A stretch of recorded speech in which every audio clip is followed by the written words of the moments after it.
vraies voix, Frédéric Brindel. Le premier débat des vraies voix. Alors, ça va intéresser tous les Français parce que on est tous en train de se poser la question, finalement, quel est le plus bel endroit pour installer sa villégiature, pour vivre? Êtes-vous tenté de déménager vers des zones plus tempérées en raison du réchauffement climatique? L'évolution des normales climatiques sur 50 ans nous ont donné quelques petites comparaisons. Je vous les livre, c'est savoureux. Lille a le même temps aujourd'hui que Rennes avait en 1970. Alors, vous vouliez avoir le temps façon Bretagne, vous l'avez à Lille. Strasbourg a la météo de Lyon. Aujourd'hui, la météo que Lyon avait en 70. Besançon, celui de Clermont-Ferrand. Châteauroux devient Agen. Bon, ce n'est pas sûr que tous les Castelroussins soient Agen, humour, voilà. Mais en tout cas, on a bien compris que la peur de l'inondation, du feu de forêt, de la canicule, de la grêle, de la montée du niveau de la mer, de l'assèchement des sols, qui peut affirmer aujourd'hui qu'aucun habitant de Montélimar ne rêve pas de déménager à Dunkerque, comme l'imaginait le poète Danny Boone dans Bienvenue chez les Ch'tis. Il y avait beaucoup de poésie quand même, c'est vrai. Nous allons accueillir notre premier invité pour parler de ces migrations intra-villes et qui de mieux placé finalement que celle qui s'occupe de particulier à particulier. Eh oui, elle finalement supervise ces échanges des uns et des autres. Corinne Joly, la présidente de PAP. Bonjour Corinne Joly. Bonjour. Bon, alors déjà, une première chose, il faut bien dissocier deux phénomènes. On sort du Covid. Le Covid a révélé chez certaines personnes une envie de déménager. Ça, vous allez nous confirmer que c'est un premier constat de, on va dire, de déplacement. Mais est-ce qu'on sent qu'avec cette crainte, cette canicule, la tendance s'inverse, c'est-à-dire, oh, je vais aller au sud pour prendre du soleil, et que ce soit finalement pas le contraire? Vous nous confirmez en tout cas que les passages d'une région à une autre, d'un département à un autre, sont de plus en plus conséquents.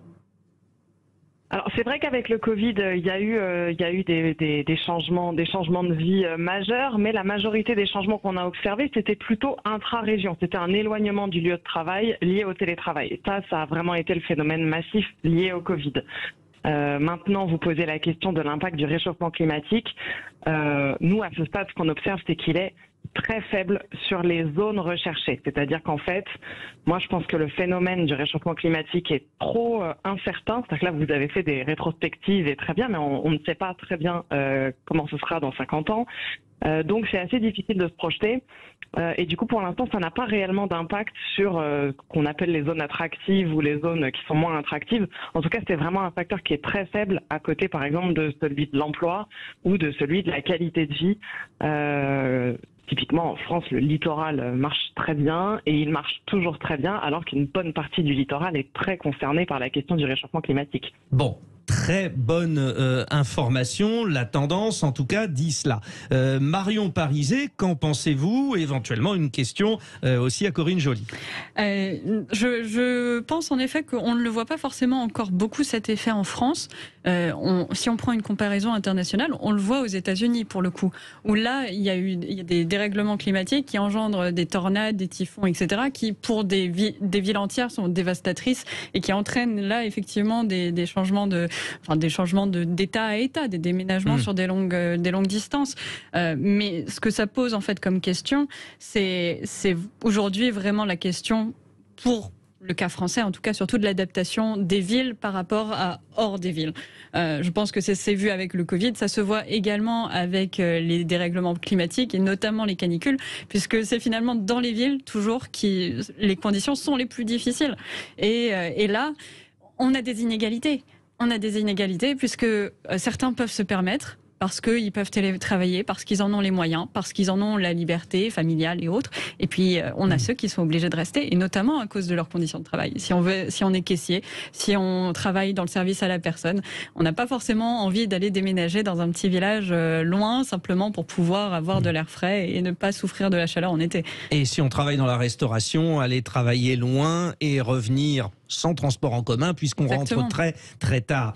Au niveau des prix, des tarifs, Corinne Joly, est-ce que vous sentez toujours ce clivage, parce qu'il y a une égalité bien sûr d'accès au centre-ville ou non, mais d'une manière générale, les villes plus attractives le deviennent-elles de plus en plus, ou il y a une espèce de lissage, parce que c'était votre propos en préambule, Corinne Joly, de toute façon, on ne sait pas grand-chose un peu partout.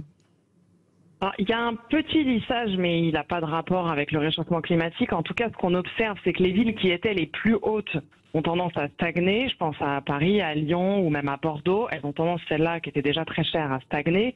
Et en revanche, on a les petites et moyennes villes qui augmentent plus. Ça, c'est aussi, encore une fois, l'impact du télétravail pour ceux qui le peuvent. Je rejoins ce qui vient d'être dit sur le fait que certaines personnes peuvent télétravailler. En général, ce sont aussi des postes qui sont assez bien rémunérés. Donc, il y a des inégalités qui se cumulent. Parce que du coup, ce sont des gens qui arrivent dans des zones moins chères avec un pouvoir d'achat supérieur, ce qui fait monter les prix. Pour revenir au point précédent, je voudrais quand même apporter une précision. Un exemple concret de conséquences du réchauffement climatique dont on voit bien qu'il n'a pas d'impact sur les prix. Il y a le phénomène d'érosion côtière qui commence quand même à être assez bien connu. Il y a une liste de villes, de 126 villes qui a été publiée, de villes qui ont un risque d'érosion côtière. Dans la liste de ces villes, vous allez retrouver Biarritz, Lacanau, Arcachon, des villes qui en ce moment ont particulièrement la cote en immobilier. Donc ça prouve bien que les acheteurs ne désertent pas du tout ces villes sous prétexte qu'elles sont officiellement classées comme à risque. Ouais, c'est intéressant parce que c'est pour l'instant la tendance assez forte de la consultation sur le compte Twitter Sud Radio.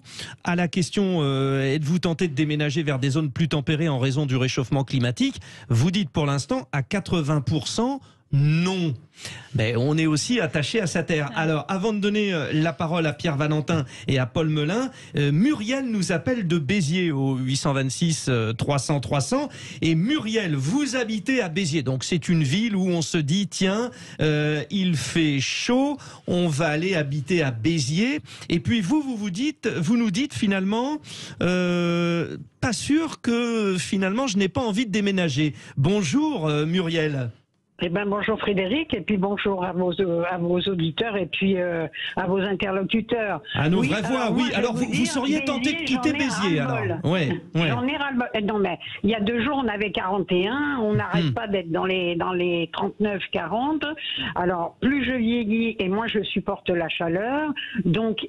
Oui, moi j'ai envie de remonter et je suis une ancienne parisienne, hein, donc voilà, ça fait 25 ans que je suis dans le sud, mais jamais nous avons eu... on a eu des périodes de chaleur, hein, mais aussi longues et aussi éprouvantes, non, jamais. Donc, si demain, M. Macron m'augmentait un peu plus que 4 € ma retraite, je pourrais envisager, voilà, de déménager et de remonter plutôt vers la Bretagne. Mais quand je regarde la carte de France, toutes les régions actuellement sont impactées par la chaleur. Ouais. Donc c'est vrai. Le dilemme est là, c'est aller où on est sûr d'avoir. Alors c'est sûr qu'il y a quand même, bon, la Bretagne, ça dure pas comme nous, le Sud, mais franchement, je vous assure qu'on se fait. Alors oui, les gens qui ont mauvais temps toute l'année, etc., sont censés venir dans le Sud pour avoir la mer, le soleil, etc. Mais parce que c'est vrai que Muriel, on s'est assez moqué des gens du Nord. Hein. D'ailleurs, je rappelais le film Bienvenue chez les Ch'tis, où la fameuse réplique de Michel Galabru qui dit attention, tu vas dans le Nord. Tu vas dans le Nord. Muriel, quand vous parlez, parce que je sais qu'en revanche à Béziers on se parle beaucoup entre voisins, les personnes de votre entourage, la tendance c'est ça aussi? C'est ça, les gens qui travaillent et qu'on leur emploie ici, ils n'ont pas le choix, hein. Ils ne peuvent pas partir comme ça, laisser tout, voilà. Mais par contre, surtout dans le troisième âge, je vais dire, hein, oui, il y a beaucoup de gens qui auront envie de partir, hein, ça, c'est clair. Merci de ce témoignage, Muriel, c'était un beau moment et alors bon courage à vous parce que avec cette chaleur, effectivement... Ah là, on n'en peut plus, Ah, on se oui. liquéfie au fur et à mesure de la journée. Nous imaginons bien. Bon courage à vous et merci pour ce beau témoignage auquel Paul Melun réagit. Paul Melun, il y a une tendance quand même, c'est important ça. Oui, tout à fait. Et puis c'est une tendance qui surtout va s'accentuer probablement dans les prochaines années. Ce que disait Muriel était frappé au coin du bon sens, c'est-à-dire que effectivement, surtout pour un certain nombre de populations qui plus tard rentreront dans le troisième âge ou autre, des personnes qui sont à la retraite, qui aspirent à une vie tranquille et paisible, un certain nombre de vagues de chaleur vont être très difficiles à supporter au quotidien. Et on le sait, c'est prouvé, elles vont se multiplier. Par conséquent, vous risquez d'avoir des déplacements de population en France pour aller vers des zones effectivement plus tempérées. Ce type de déplacement, entre parenthèses, sera probablement 10 ou 20 fois ou 100 fois plus important à l'échelle mondiale, puisque les migrations climatiques vont se multiplier dans les décennies à venir. Après, pour l'heure, effectivement, si on observe les raisons des déménagements des ménages français, on a plutôt affaire à des déplacements d'exode urbain pour beaucoup, de personnes qui veulent aller s'installer à la campagne, dans des villes moyennes, où il fait bon vivre. Et j'en côtoie énormément, et j'en ai beaucoup côtoyé pour écrire mes derniers textes, parce que c'est un sujet qui m'intéresse beaucoup. Et effectivement, je pense que la vie est plus douce à la campagne ou en région qu'à Paris ou dans les grandes métropoles. Mais ça, si vous voulez, c'est multifactoriel, hein. C'est tout autant le coût de la vie, le pouvoir d'achat, le coût des loyers, le coût du logement, l'insécurité, la saleté dans un certain nombre de grandes villes françaises qui sont extrêmement mal gérées. En témoigne ce qui se passe à Paris avec des amoncellements d'ordures un peu partout.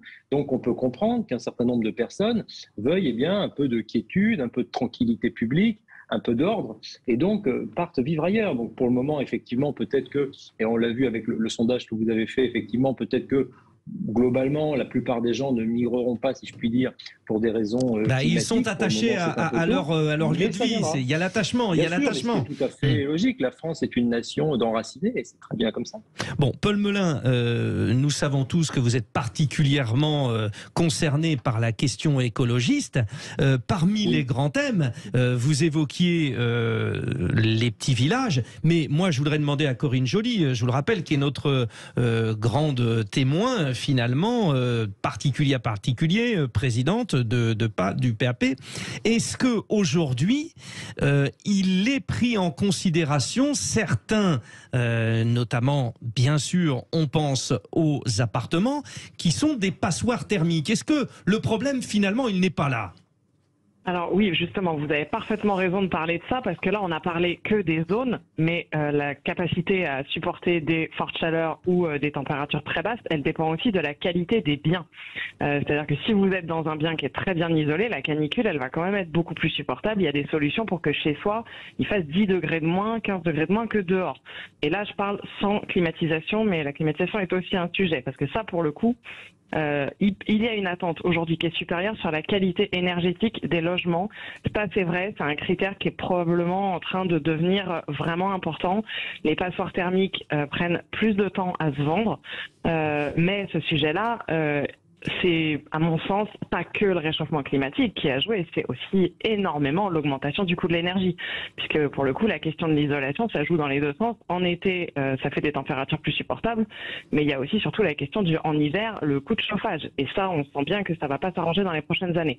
Donc la sensibilité à la performance énergétique des biens, elle augmente. Et finalement, un certain nombre de personnes qui partent s'installer dans des régions dont ils savent qu'elles vont être chaudes vont surtout être vigilants à la qualité du bien et à sa capacité justement à supporter les hautes températures et les basses températures. Voilà. Ouais. Pierre Valentin, finalement, la question, elle n'est pas là. Non, alors oui, déjà, on montre que vous avez expliqué que dans les déplacements de population, pour la majorité des gens, c'était pas pour des raisons climatiques pour le moment, c'était pour d'autres raisons parfaitement louables. Mais je note un paradoxe, si on veut, mais en tout cas des personnes qui vont être, par exemple, au sud de la France, où il fera vraiment très très chaud l'été, auront sans doute envie d'un air plus frais, et qui dit un air plus frais et plus d'air également, dit souvent un littoral ou près de la mer. Et le problème, c'est que le réchauffement climatique va aussi, a priori, de ce que l'on sait, faire monter le niveau des eaux. Donc en fuyant la chaleur, on va retrouver les pieds dans l'eau. Et donc avec un questionnement sur l'urbanisation, parce que certaines constructions, de fait au bord de la mer ou de zones inondables aussi, peuvent poser problème. Bien sûr, bien sûr. Moi, je pense notamment à l'île de Ré. Alors l'île de Ré, c'est un petit peu différent. C'est à 1 ou 2 kilomètres de La Rochelle, pour ceux qui ne connaissent pas. Il faut prendre le pont et puis on y est. Exactement, et après on y est. Et là-bas, alors il paraît que ça joue un petit peu sur les prix, mais depuis notamment la tempête Xynthia en 2012, il y a des cartes qui ont été diffusées par la communauté des communes, qui se démocratisent beaucoup, qui se diffusent énormément, qui montrent avec des zones en jaune, en orange ou en rouge, les zones plus ou moins inondables. Et je sais que avant d'acheter ou même de louer à l'île de Ré, parce que là où c'est un peu différent, c'est qu'il n'y a pas beaucoup de gens qui vivent à l'année, il y a quand même cette considération. Cette zone-là, s'il y a un prochain Xynthia, eh bien c'est ma maison qui pourrait y passer, avec de l'eau salée qui détruit à peu près tout sur son passage, qui rend plein de choses compliquées. Et c'est, je dirais, une logique qui, sur ce genre d'île, commence à être intégrée et qui va commencer, je pense, à être intégrée sur tout ce genre d'endroits susceptibles aux inondations. Bon, nous évoquons la mer. Évidemment, on pense aux résidences secondaires, pour ceux qui peuvent se le permettre. Résidences secondaires, Corinne Joly, là aussi, ça peut, pour le coup, être modifié, parce que autant on a parlé de l'attachement à la résidence principale, du fait que vous nous l'avez confirmé sur Sud Radio, pour l'instant les gens ne déménagent pas par rapport aux problèmes de canicule, de problèmes climatiques, mais pour les résidences secondaires, là ça change peut-être. Alors pas tant que ça, parce que déjà la résidence secondaire, justement, vous vous dites au pire il fait trop chaud, j'y vais pas. Donc la seule question qui peut jouer sur les résidences secondaires, c'est ce que vient d'expliquer monsieur, ce sont les catastrophes climatiques. Or, oui, encore une fois, et il y en a de plus en plus, hein. Il y en a de plus en plus, mais on n'est pas vraiment capable de dire elles vont avoir lieu dans cette région. Alors l'île de Ré, c'est vrai, est assez spécifique, il y a des fragilités spécifiques, mais sinon, on n'est pas complètement capable de dire que tout le littoral est potentiellement concerné par des catastrophes climatiques. Les gens ne sont pas encore prêts à se dire qu'ils vont aller acheter une résidence secondaire dans des régions qui sont considérées comme moins attractives, comme mettons la Bourgogne, juste à cause d'un risque de catastrophe climatique. Le littoral reste la destination numéro 1 pour les vacances d'été. Ça reste quand même dans l'imaginaire français, voilà, l'endroit où on a envie de passer ses vacances. Enfin, il suffit de voir aussi combien de Français ont une résidence secondaire en Espagne, où il fait extrêmement chaud aussi.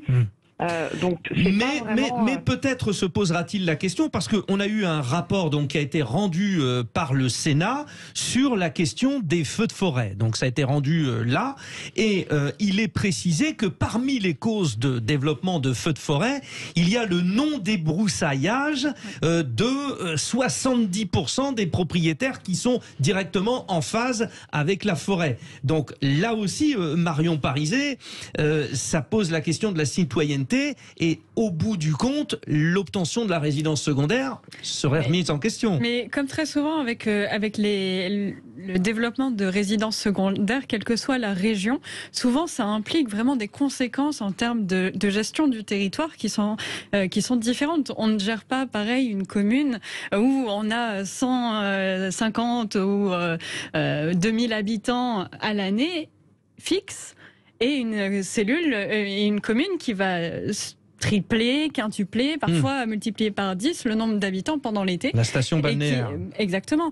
Et qui, aujourd'hui, ce qui est problématique et ce qui va être difficile pour un certain nombre de communes, c'est que des communes qui, jusqu'à maintenant, n'étaient pas des stations balnéaires, n'étaient pas forcément ciblées par ce type, au-delà de la question de vraiment de l'achat, mais aussi du tourisme de manière générale, des régions qui n'étaient pas forcément touristiques le deviennent et ne sont pas forcément armées, n'ont pas forcément les réflexes pour pouvoir gérer cette population en plus. Et ça a des impacts sur quoi? Ça a des impacts sur la gestion de l'eau, parce que si on a tout d'un coup x10, il faut aussi avoir dans les... Surtout ce qui sollicite finalement le principe de l'énergie. C'était passionnant. Nous remercions Corinne Joly, la présidente de Particulier à Particulier.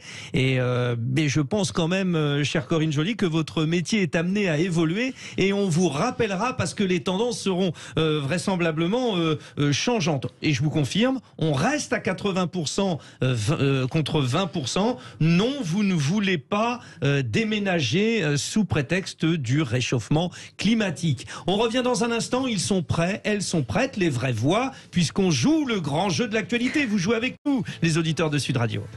Sud Radio.